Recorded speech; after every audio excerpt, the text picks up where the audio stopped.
الحمد للہ رب العالمین والصلاة والسلام علی سید المرسلین وعلی آلہ وصحبہ اجمعین۔ آج میں آپ کے سامنے حضرت ابوذر غفاری رضی اللہ تعالیٰ عنہ کے اسلام لانے کا واقعہ بیان کروں گا۔ حضرت ابوذر غفاری رضی اللہ تعالیٰ عنہ یثرب کے اطراف میں سکونت پذیر تھے جب سوید بن صامت اور ایاس بن معاذ کے ذریعے یثرب میں رسول اللہ صلی اللہ علیہ وسلم کی بعثت کی خبر پہنچی تو یہ خبر حضرت ابوذر رضی اللہ تعالیٰ عنہ کے کان سے بھی ٹکرائی اور یہی ان کے اسلام لانے کا سبب بنی۔ ان کے اسلام لانے کا واقعہ صحیح بخاری میں تفصیل سے مروی ہے۔ ابن عباس رضی اللہ تعالیٰ عنہ کا بیان ہے کہ ابوذر غفاری رضی اللہ تعالیٰ عنہ نے فرمایا، میں قبیلہ غفار کا ایک آدمی تھا، مجھے معلوم ہوا کہ مکے میں ایک آدمی نمودار ہوا ہے جو اپنے آپ کو نبی کہتا ہے۔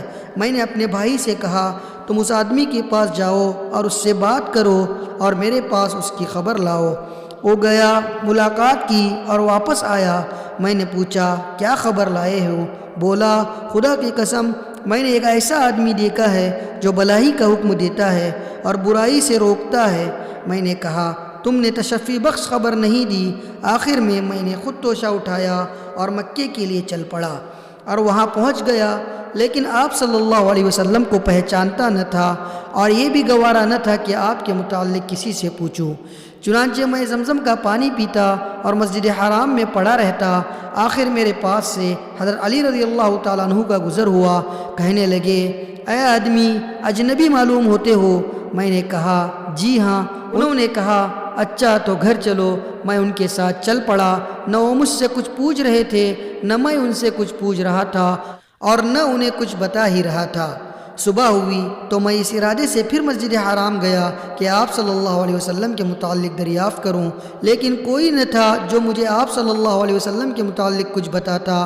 آخر میرے پاس سے پھر حضرت علی رضی اللہ تعالیٰ عنہ گزرے، دیکھ کر بولے اس آدمی کو ابھی اپنا ٹھکانہ معلوم نہ ہو سکا؟ میں نے کہا نہیں۔ انہوں نے کہا اچھا تو میرے ساتھ چلو۔ اس کے بعد انہوں نے کہا اچھا تمہارا معاملہ کیا ہے اور تم کیوں اس شہر میں آئے ہو؟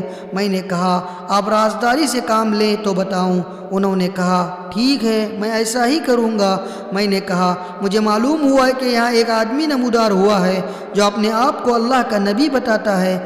میں نے اپنے بھائی کو بھیجا کہ وہ بات کر کے آئے، مگر اس نے پلٹ کر کوئی تشفی بخش بات نہ بتلائی، اس لیے میں نے سوچا کہ خود ہی ملاقات کر لوں۔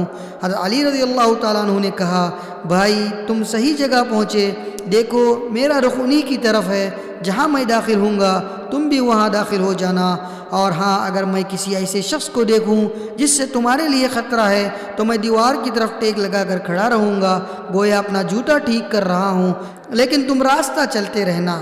اس کے بعد حضرت علی رضی اللہ تعالیٰ عنہ روانہ ہوئے اور میں بھی ساتھ ساتھ چل پڑا، یہاں تک کہ وہ اندر داخل ہوئے اور میں بھی ان کے ساتھ نبی اکرم صلی اللہ علیہ وسلم کے پاس داخل ہوا اور عرض پرداز ہوا کہ آپ صلی اللہ علیہ وسلم مجھ پر اسلام پیش کرے۔